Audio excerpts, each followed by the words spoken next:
क्या आपको कभी लगा कि आप बदलाव लाने के लिए बहुत युवा या अनुभवहीन हैं?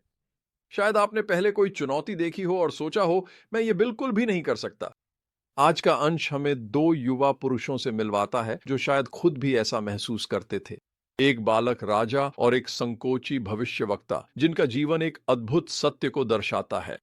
परमेश्वर किसी भी उम्र के किसी भी व्यक्ति का उपयोग कर सकते हैं जो पूरे दिल से उनका अनुसरण करने को तैयार हो।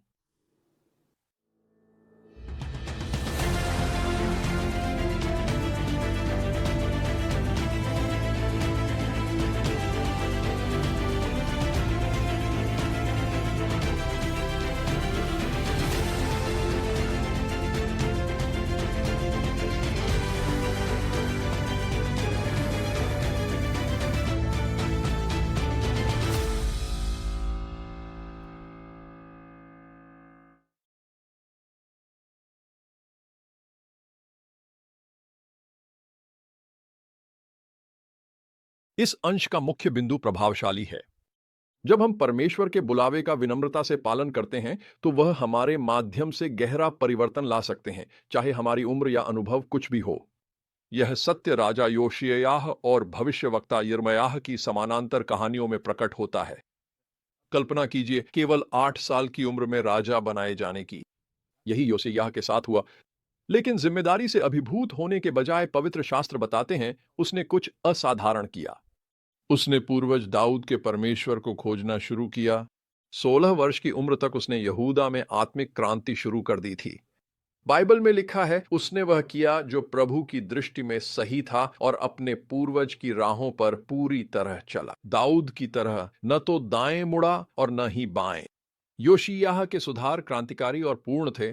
उसने केवल सतही बदलाव नहीं किए, उसने पूरे देश में मूर्ति पूजा के हर चिन्ह को व्यवस्थित रूप से नष्ट कर दिया। उसने ऊंचे स्थानों को गिरा दिया, पवित्र पत्थरों को तोड़ डाला और यहां तक कि बेतेल की वेदी के बारे में सैकड़ों साल पहले कही भविष्यवाणी भी पूरी की। इस युवा राजा ने समझ लिया था कि अधूरे प्रयास पर्याप्त नहीं होंगे। सच्चे सुधार के लिए पूरी निष्ठा आवश्यक थी। इसी समय परमेश्वर ने एक और युवा यिर्मयाह को बुलाया।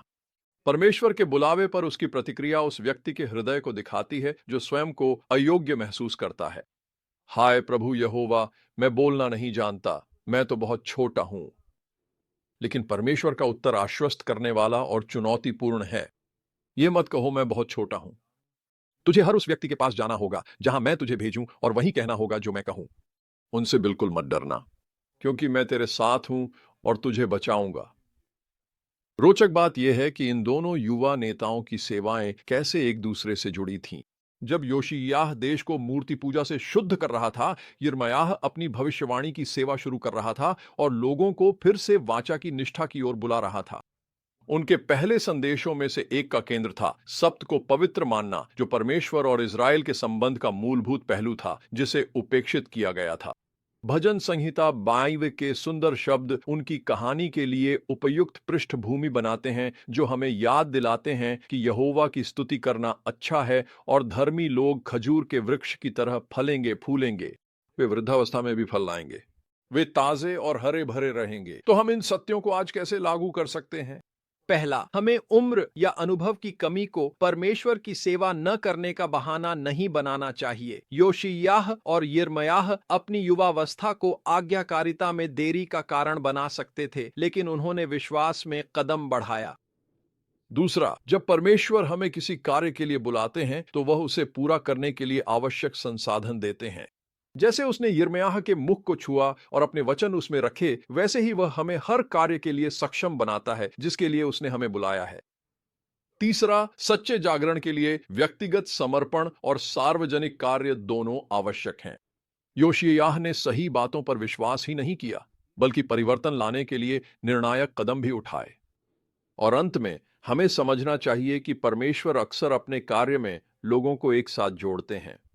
योशिय्याह के सुधार और यिर्मयाह का प्रचार एक दूसरे के पूरक थे, जिससे एक ऐसा वातावरण बना जिसमें आत्मिक नवीनीकरण फल फूल सका। यिर्मयाह में दिया गया यह अंश मेरे हृदय के करीब है। जब पहली बार यह अंश सुना, मैं नया विश्वासी था। मसीह को जानने के बाद मैंने सार्वजनिक विश्वविद्यालय छोड़कर ईसाई कॉलेज में बाइबल सीखी। एक रात एक छात्र पीडीडीएच रहा था। यिर्मयाह अध्याय 1 आयत 4 से 10। तब मेरे हृदय में आग जलने लगी। पूरी दुनिया में सुसमाचार पहुंचाने का जुनून उठा।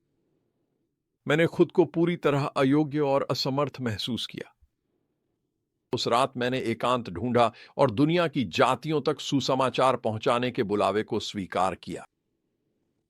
मैंने परमेश्वर से प्रार्थना की, प्रभु मैं अनुसरण करूंगा। मैं नहीं कर सकता। मुझे नहीं पता कि कहां से या इसे कैसे शुरू करूं। लेकिन मैं आपके बुलावे के आगे समर्पण करता हूं, ठीक वैसे ही जैसे युवा यिर्मयाह ने किया था।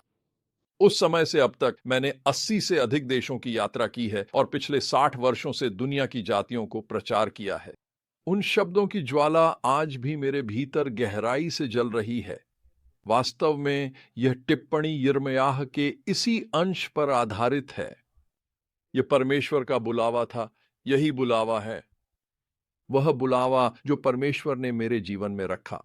उसका वचन एक दुखी और जरूरतमंद दुनिया तक पहुंचाने का बुलावा।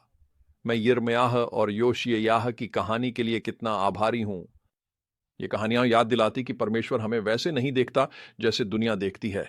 वह हमारी क्षमता को हमारी उम्र, अनुभव या प्राकृतिक योग्यताओं से नहीं मापता। वह ऐसे लोगों को खोजता है जो नहीं हैं, जो उसके बुलावे का उत्तर विनम्र आज्ञाकारिता और पूर्ण समर्पण के साथ देंगे। चाहे आप युवा हों या वृद्ध अनुभवी हों या नए, परमेश्वर आपको आपकी पीढ़ी में बदलाव लाने के लिए इस्तेमाल कर सकता है। सवाल यह है कि क्या आप योशिय्याह और यिर्मयाह की तरह उसके बुलावे के लिए हां कहेंगे। हो सकता है कि शायद आप अभी इसी समय उसका बुलावा सुन रहे हैं।